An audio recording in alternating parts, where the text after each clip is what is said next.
Assalamu alaikum, 9th class B1 and N1. I am your mathematics lecturer Iram Mushaq from the platform of Punjab Group High School Jadawala. Students, hope you are fine and well. Today 27 July 2020 we are going to discuss review exercise of chapter 3rd in this lecture. Students as you know हमने revise करना start की हुई हैं long question के हवाले से जो exercises important हैं।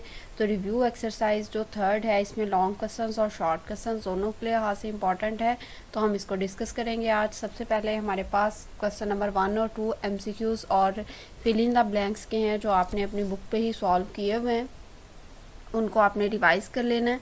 और यहाँ से क्वेश्चन नंबर 3rd से ऑनवर्ड जो क्वेश्चन सॉल्व करने वाले हैं उनको अभी हम रिवाइज करेंगे। सबसे पहले है जी find the value of x in the following. आपने इनमें जो वेरिएबल है उसकी वैल्यू फाइंड आउट करनी है। तो वेरिएबल की वैल्यू फाइंड आउट करने के लिए बेटे आपने जो है सबसे पहले इसको एक्सपोनेंशियल फॉर्म में लिखना है। एक्सपोनेंशियल फॉर्म में लिखने का तरीकाकार ये होता है, ये जो कॉर्नर पे लिखी हुई है ये लॉग की बेस है, बेस को जो है एक्सपोनेंशियल फॉर्म में भी बेस ही लिखा रहने देना है और इन दोनों की आपने जगह चेंज कर देनी है। ये 5 इसकी आगे पार बन जाएगा और एक्स दूसरी तरफ चला जाएगा। 3 रेज टू पावर 5 का मतलब होता है कि 3 को 5 टाइम्स मल्टीप्लाई करें विच इज़ इक्वल टू 243। ये 243 एक्स की वैल्यू आ गई। हर एक को एक्सपोनेंशियल फॉर्म में लिखने के बाद डू एज डायरेक्टेड वाली सिचुएशन है कि जिसमें जो है वो आपको किसी में जो है वो सब्ट्रैक्ट करना पड़ेगा, किसी में मज़ीद फैक्टराइज करना पड़ेगा या किसी में एज इट इज़ जो है वो उसके पार्ट को सॉल्व करोगे तो आपके पास आंसर आ जाएगा, जैसे इस क्वेश्चन में हुआ है। नेक्स्ट हमारे पास है log 256 base to the base 4। इसको जो है वो बेस पढ़ते हैं, ये बाद में पढ़ेंगे। Log 256 to the base 4 is equal to X. तो ये 4 जो है वो बेस है, जब इसको एक्सपोनेंशियल फॉर्म में लिखना है फिर भी इसने बेस ही रहना है और x और 256 की जगह चेंज होगी। तो 256 इधर आ जाएगा और यहाँ पे आपके पास है x। ये 4 रेज टू पावर x है, इसकी भी फैक्टराइजेशन करनी है। वैसे तो 256 जो है 2 पे भी डिवाइड हो सकता है, लेकिन आपने इसकी ऐसी फैक्टराइजेशन करनी है कि ये 4 यहाँ पे 4 है तो इधर भी इसकी बेस 4 ही हो जाए। तो ये 4 रेज टू पावर 4 होता है। जब आप इसकी फैक्टराइजेशन करते हैं दोनों की जब बेस सेम हो तो ये जो इक्वालिटी का साइन है फिर ये हमें बताता है कि एक्सपोनेंट भी सेम होंगे। तो x इज इक्वल टू 4 ये इसका आंसर आ जाएगा। नेक्स्ट हमारे पास इसका 3rd पार्ट है log 5 to the base 625 is equal to 1/4x। जब बेटे इसे एक्सपोनेंशियल फॉर्म में लिखना है तो अब यहाँ पे बेस है 625, ये बेस आ जाएगी और इस वाली की सारी ये जो राइट हैंड साइड पे सारे का सारा होता है ये इधर आके इसका एक्सपोनेंट या इसकी पावर बन जाता है और ये वाला इधर जो है वो राइट हैंड साइड पे आ जाता है। तो 625 raise to the power 1/4x is equal to 5। ये x को इससे मल्टीप्लाई करेंगे 1 से तो ये x/4 हो जाएगा। अब 625 की हमने फैक्टराइजेशन करनी है तो इस तरीके से जो है वो आप इसको डिवाइड करवा सकते हैं। 625 है ये 5 पे डिवाइड हो जाएगा तो 5 1s are 5, 5 2s are 10, 5 5s are 25। उसके बाद फिर ये 5 पे डिवाइड हो जाएगा, 5 2s are 10 and 5 5s are 25। अब ये 25 आ गया, ये फिर 5 पे डिवाइड होगा, 5 5s are 25 और फिर यहाँ पे आपके पास बेटे आ जाएगा 5 1s are 5, यानी 5 रेज टू पावर 4 आ गई ये 625 की जगह पे और बाहर है x/4। तो ये 4 जो है इस x के साथ मल्टीप्लाई होगा, 4x डिवाइडेड बाय 4, ये 4 इस 4 से कैंसिल हो जाएगा, 5 रेज टू पावर सिर्फ x रह जाएगा। यहाँ पे सिर्फ 5 है, इस 5 की कोई पावर नहीं है तो इसका मतलब है इसकी पावर 1 है, यानी ये एक मरतबा लिखा हुआ है, इसे एज इट इज़ कंसीडर करना है। तो 5 जब बेस दोनों की सेम है तो एक्सपोनेंट भी सेम होगा, x इज़ इक्वल टू 1। यहाँ तक जो है ये इस तरीके से आपने वेरिएबल की वैल्यूज़ फाइंड आउट कर लेनी है। और ये जो फैक्टराइजेशन है ये साइड पे रफ में आप लोग जो है वो साथ ही इसके शो करवा सकते हैं। इस तरीके से जो क्वेश्चन आते हैं उनमें बाज़ औक़ात ऐसा भी होता है कि वो एक्सपोनेंशियल फॉर्म में लिखा होता है और आपको लोगारिथमिक फॉर्म में लिखना होता है, या फिर अगर लोगारिथमिक फॉर्म में लिखा हो तो आप एक्सपोनेंशियल में लिख के उसमें जो भी वेरिएबल है उसकी वैल्यू फाइंड आउट करते हैं। नेक्स्ट बेटे हमारे पास जो क्वेश्चन है उसमें हमने x की वैल्यू फाइंड आउट करनी है। क्वेश्चन में लिखा हुआ है log x is equal to 2.4543। बेटे ये बात याद रखिएगा, अगर किसी क्वेश्चन में आपको लॉग की वैल्यू दी हो तो और आपसे कहा जाए कि वो नंबर फाइंड आउट करें तो एंटी लॉग की डेफिनेशन के अकॉर्डिंग फिर वो नंबर कौन सा होता है, उसका जो एंटी लॉग फाइंड आउट करते हो वही नंबर होता है। The number whose logarithm is given, एक ऐसा नंबर जिसका लोगार्थम गिवन होता है, इस कॉल्ड एंटी लोगार्थम, वो उसका क्या कहलाता है, एंटी लोगार्थम कहलाता है। तो जब आपसे कह रहे हैं एक्स की वैल्यू फाइंड आउट करें, तो एक्स ये आपने लिखा लॉग एक्स, ये क्वेश्चन लिखा log X is equal to 2.4543, और ये जो है वो आपके पास, ये मैं इसको हाईलाइट कर देती हूँ कहाँ से इसका सोल्यूशन स्टार्ट हो रहा है, ये वाला बेटे। तो ये जो है वो एक्स इधर ही रहेगा और लॉग दूसरी तरफ जाके एंटी लॉग हो जाएगा। अब ये लॉग था किसी नंबर का, लॉग में हमें पता है दो वैल्यूज़ होती हैं, एक मैंटीसा होता है और एक करैक्टरिस्टिक होता है। इसका करैक्टरिस्टिक 2 है। इस करैक्टरिस्टिक को डेसिमल पॉइंट लगाने के लिए इस्तेमाल करते हैं, जो भी आपके पास आंसर आता है टेबल से। अगर आपने टेबल से वैल्यू चेक कर रहे हैं तो फिर डेसिमल पॉइंट के बाद ये जो 4 5 है इसकी रो देखेंगे, 4 का कॉलम देखेंगे और 3 का डिफरेंस देखेंगे। ये आप एंटी लॉग वाले टेबल में जो आपकी बुक के लास्ट पे टेबल्स गिवन है। और अगर आप कैलकुलेटर से फाइंड आउट करना चाहते हैं तो आप लिखेंगे शिफ्ट का बटन प्रेस करेंगे, फिर जो है लॉग का बटन प्रेस करेंगे, तो ये आप उसके बाद लिख देंगे 2.4543, तो उसका डायरेक्ट ये वाला आंसर आ जाएगा। और अगर जो है वो आप लोगारिथमिक टेबल से फाइंड आउट करना चाह रहे हैं तो करैक्टरिस्टिक को अलहदा करके लिख दें, बाकी रह जाएगा 0.45 की रो देखेंगे, 4 का कॉलम देखेंगे और 3 का डिफरेंस देखेंगे। जो आंसर आएगा उसे लिख देंगे यहाँ पे। उसमें कहीं भी डेसिमल पॉइंट नहीं होगा जब आप कैलकुलेटर की बजाय उससे लोगारिथमिक टेबल से फाइंड आउट करोगे। ओके, फिर डेसिमल पॉइंट कैसे लगाना है। एक्चुअल में डेसिमल पॉइंट की जगह होती है 1 से लेके 9 तक किसी नंबर के बाद, तो मतलब इधर 2 के बाद होगा। तो ये पॉजिटिव वाला है तो आपने 2 दफ़ा आगे मूव कर देना है, यहाँ पे इशारिया लगा देना है। लेकिन आप कैलकुलेटर से कर लें वो ज़्यादा आसान है। log x is equal to 0.1821। तो सबसे पहले आपने जो है वो इसका भी यहाँ से ये सोल्यूशन स्टार्ट हो रहा है। आपने सबसे पहले जो है वो x को इधर ही रहने दिया और log दूसरी तरफ जाके हो गया एंटी लॉग 0.1821। अब बेटे आपने इसमें करैक्टरिस्टिक है 0, इस करैक्टरिस्टिक को अगर आप जो है कैलकुलेटर से फाइंड आउट कर रहे हैं तो फिर आपको करैक्टरिस्टिक को अलग लिखने की ज़रूरत नहीं है। सबसे पहला ये स्टेप लिखें, उसके बाद x लिखें, लॉग दूसरी तरफ जाके एंटी लॉग, फिर कैलकुलेटर से इसका आंसर फाइंड आउट कर लें। आप कैसे आंसर फाइंड आउट करना है, शिफ्ट का बटन प्रेस करेंगे, फिर लॉग का बटन प्रेस करेंगे और आपके पास जो आंसर आएगा वो जो है वो उसके बाद ये वाला लिख देंगे 0.1821, तो फिर आपके पास आंसर आ जाएगा 1.521। नेक्स्ट आपके पास है log 0.0044। तो इसमें जो है वो आपने इसी तरीके से करना है। ये रहा बेटे आपके पास क्वेश्चन, इसमें यहाँ से सोल्यूशन इसका स्टार्ट हो रहा है। log x is equal to 0.0044। ये आपको जो है वो क्वेश्चन दिया हुआ है, आपने x की वैल्यू फाइंड आउट करनी है, तो ये log दूसरी तरफ जाके एंटी लॉग हो जाएगा, एंटी लॉग 0.0044। इसमें करैक्टरिस्टिक जो है वो इसका 0 है। और मैंने आपको बताया अगर आप कैलकुलेटर से कर रहे हैं फिर करैक्टरिस्टिक अलग से लिखने की ज़रूरत नहीं है, आप कैलकुलेटर पे लिखेंगे, शिफ्ट का बटन प्रेस करेंगे, लॉग का, और उसके बाद ये वैल्यू लिख देंगे। एक मरतबा दोबारा जो है वो आपको लोगारिथमिक टेबल से जो है वो एंटी लॉग कैसे फाइंड आउट कर सकते हैं ये बता रही हूँ। एंटी लॉग से जो है वो जब आपने फाइंड आउट करना है लोगारिथमिक टेबल से एंटी लॉग, तो जो इसका अशारिये से पहले वाला हिस्सा है उसका करैक्टरिस्टिक उसको अलहदा लिख दें, सिर्फ अशारिये के बाद वाले हिस्से को टेबल से वैल्यू देखने के लिए इस्तेमाल करें। 0.00 की रो देखें एंटी लॉग के टेबल में और 4 का कॉलम। फॉर एग्जांपल यहाँ पे 0.00 की रो है, ये ऐसे 0.00 की रो है और ये ऐसे रो बनी हुई है, ऊपर से 4 वाले कॉलम में जो भी आंसर आएगा उसको जो है वो देख लेना, फिर उसी में चलते जाना और आगे डिफरेंस वाले कॉलम में ऊपर जो 4 का आंसर होगा इन दोनों वैल्यूज़ को आपने ऐड कर देना और यहाँ पे लिख देना, ये आ जाएगा 1010। इसमें कहीं भी डेसिमल पॉइंट नहीं होगा जब आप लॉग टेबल से जो है वो वैल्यू फाइंड आउट करते हैं, तो इसमें कहीं भी डेसिमल पॉइंट नहीं होगा। अब आपने देखना है कि एक्चुअल में डेसिमल पॉइंट कहाँ पे होता है, 1 से लेके 9 तक किसी डिजिट के बाद, यानी इस 1 के बाद ही आ जाएगा। तो जब अगर 1 के बाद डेसिमल पॉइंट है और यहाँ पे करैक्टरिस्टिक अगर पॉजिटिव का हो तो उतनी दफ़ा उसको यहाँ से आगे मूव करवा देते हैं, अगर नेगेटिव का हो तो उतनी दफ़ा पीछे मूव करवा देते हैं। जैसे यहाँ पे था 2 करैक्टरिस्टिक, तो हमने जो है वो डेसिमल पॉइंट को यहाँ पे ये देखें डेसिमल पॉइंट 2 के बाद था तो फिर उसे 2 दफ़ा आगे ले गए क्योंकि करैक्टरिस्टिक यहाँ पे पॉजिटिव का है। और यहाँ पे जो है वो करैक्टरिस्टिक जो है वो आपके पास आ जाना है ज़ीरो है यहाँ पे करेक्टरिस्टिक, तो आपने कहीं भी मूव नहीं करवाना, 1 के बाद एक्चुअल में होता है तो 1 के बाद ही आपने लिखा रहने देना है।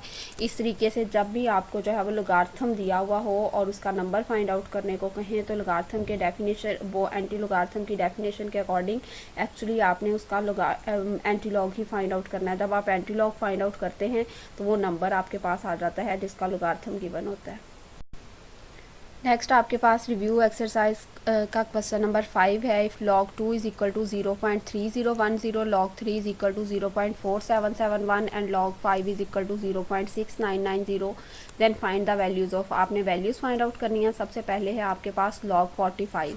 अब आपने जो है इसका करेक्टरिस्टिक और मेंडिसा के तरीके से वैल्यूज़ फाइंड आउट नहीं करनी log, बल्कि जब आपके पास log गिवन हो इस तरीके से कुछ टर्म्स का, तो आप उन्हीं को इस्तेमाल करते हुए इसका जो है log फाइंड आउट करते हैं। हम log 45 की जो है वो log ऐसे ही लिखा रहने देंगे और 45 की करेंगे फैक्टराइजेशन, जो कि हो जाएगी 9 मल्टीप्लाई बाय 5। 9 की फिर फैक्टराइजेशन हो सकती है 3 स्क्वायर।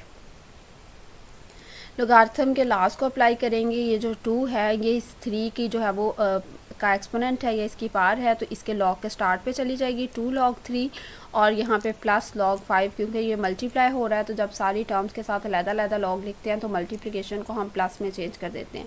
तो ये हो जाएगा 2 log 3 प्लस log 5। उसके बाद बेटे आपने 2 ऐसे लिखा रहने देना। log 3 की हमारे पास वैल्यू गिवन है 0.4771, हमने वो वैल्यू लगाई और उसे 2 से मल्टीप्लाई किया तो आपके पास आ गया 0.9542। उसके बाद log 5 की वैल्यू गिवन थी 0.6990, log 5 की जगह पे 0.6990 लिखा। इन दोनों को प्लस कर देंगे तो आपके पास बेटे ये वाला आंसर आ जाएगा 1.6532। नेक्स्ट आपके पास क्वेश्चन है जी log 16 ओवर 15, और आपने जो है वो log 16 की log एज इट इज़ रहेगा, 16 की फैक्टराइजेशन करेंगे और 15 की। जब आपके पास कुछ लोगार्थम की वैल्यूज़ गिवन हो, जैसे log 2 की वैल्यू गिवन है 3 की 5 की, तो आपने उन वैल्यूज़ को इस्तेमाल करते हुए इसको जो है सॉल्व करना है। ना तो कैलकुलेटर से सॉल्व करेंगे आप, ना ही लोगार्थमिक टेबल को यूज़ करेंगे आप। तो 16 की फैक्टराइजेशन करेंगे 2 रेज़ टू पावर 4 आ जाएगा, और 15 की फैक्टराइजेशन करेंगे तो 3 मल्टीप्लाई बाय 5। अब दोनों नंबर्स आपस में जो है वो डिवाइड हो रहे हैं, तो पहले वाले के साथ जो है वो प्लस ही आ जाएगा, यानी log एक मरतबा लिखेंगे, और नीचे वाले दोनों के साथ माइनस आ जाएगा जब log लिखेंगे। 4 जो है एक्सपोनेंट है स्टार्ट पे चला जाएगा, log 2 माइनस ये दोनों log एक मरतबा है, तो जब दोनों के साथ लिखेंगे तो दरमियान में मल्टीप्लिकेशन है तो कौन सा साइन आ जाएगा, प्लस का साइन आ जाएगा। लेकिन स्टार्ट पे ये जो माइनस का, बाद में उस माइनस ने इन सबको प्लस कर दे, इस प्लस को माइनस कर देना है। तो अगर आप दरमियान में ये वाला स्टेप, ये दोनों स्टेप्स नहीं भी करेंगे, आप डायरेक्ट भी इसको ऐसे कर सकते हैं। ये पार्ट जो है इसके स्टार्ट पे चली जाएगी तो ये आ जाएगा log 2 रेज़ टू पावर 4 है तो 4 log 2 हो जाएगा, और ये दोनों के साथ जो डिनोमिनेटर में है, जब इनके साथ log लिखेंगे लहदा तो चूंकि ये log के साथ डिवाइड हो रहे हैं तो माइनस log 3 माइनस log 5 इस तरीके से भी कर सकते हैं, या जैसे डिटेल में मैंने आपको पहले स्टेप्स बताए थे इस तरीके से भी कर सकते हैं। अब वैल्यूज़ पुट कर देंगे। 4 एज इट इज़ रहेगा। log 2 की वैल्यू हमारे पास क्वेश्चन में गिवन है 0.3010 माइनस log 3 की वैल्यू गिवन है बेटे 0.4771 माइनस एज इट इज़ आ जाएगा, और log 5 की वैल्यू है 0.6990। इसको 4 को इससे मल्टीप्लाई करेंगे, ये आ जाएगा 1.2040, इसमें से माइनस करेंगे 0.4771 और फिर माइनस कर देंगे 0.6990, तो आपके पास आंसर आ जाएगा 0.00279। उसके बाद जो है वो हमारे पास क्वेश्चन नंबर 6 है, जो हमने कल की लेक्चर में डिस्कस किया था एक्सरसाइज 3.4 को। ये उससे रेलिवेंट क्वेश्चंस हैं, तो सिंप्लीफाई करना है हमने इसको, या फिर इसको जो है वो इसकी वैल्यू फाइंड आउट करनी है लोगारिथमिक टेबल की मदद से या कैलकुलेटर से, जैसे भी आप, लेकिन आपने log इसका ज़रूर फाइंड आउट करना है। तो सबसे पहले आपके पास है 25.47 क्यूब रूट। सबसे पहला काम हम जो करते हैं इन वाले क्वेश्चंस में, इसको किसी वेरिएबल के इक्वल रखते हैं। इसको वेरिएबल के इक्वल रखा तो ये हमारे पास आ गया जी x, और ये जो इसकी ये रेडिकल फॉर्म है उससे इसकी एक्सपोनेंशियल फॉर्म में इसको चेंज कर दिया 25.47, और ये जो क्यूब रूट की वजह से इसकी पार होगी 1/3। उसके बाद हम करते हैं जी इसका log लेते हैं दोनों तरफ। इस तरफ है सिर्फ x तो इसका log लेंगे, log x हो जाएगा, और इस तरफ log लेंगे 25.47 रेज़ टू पावर 1/3। लोगारिथमिक के थर्ड लॉ के अकॉर्डिंग अगर किसी नंबर का जो है लॉग होता है और साथ में उसका कोई एक्सपोनेंट भी हो तो एक्सपोनेंट उसके स्टार्ट पे चला जाता है। 1/3 लॉग 25.47। कैलकुलेटर से आप लिखें लॉग 25.47 तो आपके पास इसका लॉग आ जाएगा कैलकुलेटर से, या फिर अगर टेबल से फाइंड आउट करना चाहते हैं तो 25 की रो देखेंगे, 4 का कॉलम और 7 का डिफरेंस, इन दोनों को जो है जो 25 की रो और 4 के कॉलम से एक वैल्यू आएगी और एक 7 के डिफरेंस वाली वैल्यू आएगी, उनको ऐड कर देंगे तो आपके पास आ जाएगा यहाँ पे 0.4060, यानी 4060 आएगा, उसे पॉइंट के बाद लिखते हैं। और जो इसका करेक्टरिस्टिक होता है, करेक्टरिस्टिक जितनी किसी में 10 की पावर होती है, इसमें 10 की पावर बनाने के लिए डेसिमल पॉइंट एक दफ़ा पीछे जाएगा, तो इसका मतलब है 10 की पावर +1 बन रही है। तो 10 की पावर जो +1 बन रही है, 1 इसका करेक्टरिस्टिक है, तो इस तरीके से ये पहले करेक्टरिस्टिक लिखा फिर मेंटीसा। और अगर करेक्टरिस्टिक मेंटीसा वाले तरीके से नहीं करना चाहते तो डायरेक्ट कैलकुलेटर से भी इसका लॉग फाइंड आउट कर सकते हैं। लिखें लॉग 25.47 और आपके पास ये लॉग आ जाएगा। इसे 1 से मल्टीप्लाई करते हैं, 1 चूँकि मल्टीप्लिकेटिव आइडेंटिटी है तो इस पर कोई फ़र्क नहीं पड़ेगा, ये एज इट इज़ आ जाएगा और 3 पे हम डिवाइड करवा देंगे तो ये आ जाएगा 0.4687। अब आपके पास बिल्कुल जैसे हमने क्वेश्चन नंबर 4 किया था, ये लॉग एक्स है तो आपको एक्स चाहिए, लॉग दूसरी तरफ जाके एंटी लॉग हो जाएगा, इसका करेक्टरिस्टिक है 0। तो आपने जो है वो कैलकुलेटर से इसको एंटी लॉग फाइंड आउट करना है, शिफ्ट प्रेस करना है, लॉग का बटन प्रेस करेंगे और उसके बाद लिखेंगे 0.4687 तो आपके पास इसका आंसर आ जाएगा 2.943। यहाँ तक ये वाला पार्ट कंप्लीट हो गया। नेक्स्ट हमारे पास इसका थर्ड पार्ट है 8.97 raised to power 3 multiplied by 3.95 square divided by 15.37 cube root है। तो सबसे पहले हमने इसको किसी वेरिएबल के इक्वल लिख लिया जो कि x लिखा है, मैंने यहाँ पे लेट किया इसको। उसके बाद दोनों तरफ लॉग लेना है, इस तरफ जो है वो लॉग x आ जाएगा और इस तरफ लॉग सारी रकम के साथ एक दफ़ा आ जाएगा। अब ये जो आपके पास लॉग है तीनों टर्म्स के साथ अलग-अलग लिखा जाएगा। यहाँ हो जाएगा लॉग 8.97 रेज़ टू पावर 3 और यहाँ पे लॉग 3.95 स्क्वायर और यहाँ पे इसको जो है ये क्यूब रूट है तो इसकी पावर हो जाएगी 1/3 और ये डिनोमिनेटर में टर्म थी तो इसके साथ माइनस लॉग आ जाएगा।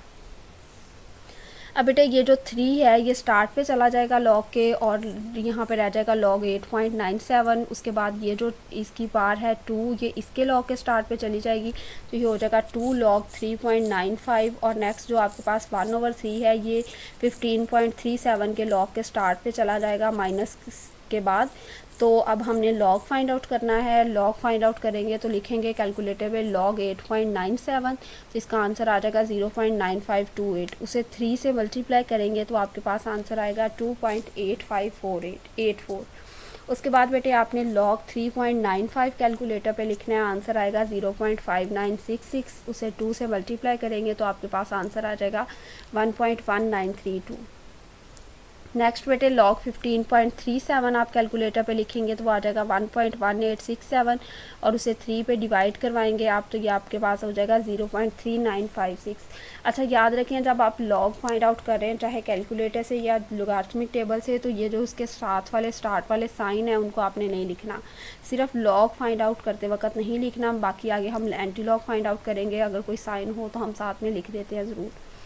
उसके बाद आपके पास है जी ये 2.8584 प्लस 1.1932 माइनस 0.3956। इनमें इन टर्म्स को एज इट इज़ आपने कैलकुलेटर पे लिखना है, जो ऐड हो रही हैं या सब्ट्रैक्ट हो रही हैं उनके साथ वाले साइन एज इट इज़ आएंगे तो आपके पास आ जाएगा। इस तरफ आपके पास ये लॉग एक्स ही चलता आ रहा है, आप इसको जो है वो साथ साथ लिख भी सकते हैं या नहीं तो फिर आपने लास्ट पे यहाँ पे जाके दोबारा से लिख सकते हैं उसको।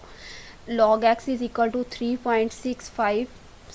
उसके बाद ये लॉग जो है इस तरफ आके एंटी लॉग हो जाएगा क्योंकि आपको सिर्फ x की वैल्यू चाहिए।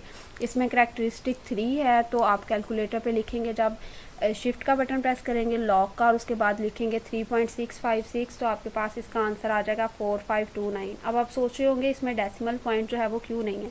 डेसिमल पॉइंट एक्चुअली बेटे 1 से लेकर 9 तक किसी डिजिट के बाद होता है तो डेसिमल पॉइंट असल में था 4 के बाद एक्चुअल में उसकी ये जो है वो पोजीशन है डेसिमल पॉइंट की। चूँकि ये 3 पॉजिटिव है इसलिए 3 दफ़ा शायद ये आगे को गया, तो जब किसी टर्म में कहीं भी डेसिमल पॉइंट नहीं लिखा होता है तो इसका मतलब है उसके लास्ट पे होता है। यहाँ तक हमारी रिव्यू एक्सरसाइज का काम कंप्लीट हो गया। इसमें से मोस्टली क्वेश्चन मैंने आपको रिवाइज करवा दिए हैं। हर एक पार्ट में एटलीस्ट जो है वो एक क्वेश्चन होगा या किसी के, तो मैंने सारे रिवाइज करवाए हैं। तो आपने उस पूरी एक्सरसाइज की जो है रिटन प्रैक्टिस करनी है रफ नोटबुक पे, क्योंकि नीट नोटबुक पे आप पहले से लिख चुके हैं। अच्छा बेटे, आज के लेक्चर के हवाले से क्यूरीज को डिस्कस कर लेते हैं। अगर आपको कोई जो है वो नंबर फाइंड आउट करने का कहा जाए और उसका लॉग दिया हुआ हो, तो if log is given then find anti log to find the number whose logarithm is given. अगर आपने वो नंबर फाइंड आउट करना है जिसका लॉग गिवन है, तो सिंपली जो है वो आपने उस नंबर, वो जो दिया हुआ है, आपने उसका एंटी लॉग फाइंड आउट कर लेना है। उसके बाद हमने जो लॉन्ग क्वेश्चन डिस्कस करने किए हैं आज, वो एक्सरसाइज 3.4 में भी हमने किए थे। सबसे पहले दिए गए एक्सप्रेशन को आप किसी वेरिएबल के इक्वल रख लेते हैं, उसके लॉग फाइंड आउट करते हैं, दोनों तरफ लॉग लेते हैं दोनों तरफ। उसके बाद जो है वो आप एक तरफ तो वेरिएबल के साथ लॉग आता है वो उसको एज इट इज़ रहने देते हैं, दूसरी तरफ लोगारिथम के लाज अप्लाई करते हैं टर्म्स पे। उनको ऐड या सब्ट्रैक्ट करने के बाद लास्ट में जब आपके पास एक आंसर आ जाता है, तो आप जो है वो एंटी लॉग फाइंड आउट करते हो ताकि आपके पास वेरिएबल की वैल्यू आ जाए। तो इस तरीके से ये जो है वो पूरी एक्सरसाइज आपने 3.4 की भी की थी, और क्वेश्चन नंबर 6 जो रिव्यू एक्सरसाइज का है वो भी इसी मेथड से सॉल्व होगा। उम्मीद करती हूँ स्टूडेंट्स आप रिवीजन में जो है वो साथ साथ रिटन प्रैक्टिस पे फोकस कर रहे होंगे। अल्लाह ताला आप सबको अपने हिफ्ज़-ओ-अमान में रखे। थैंक यू स्टूडेंट्स, अल्लाह हाफिज़।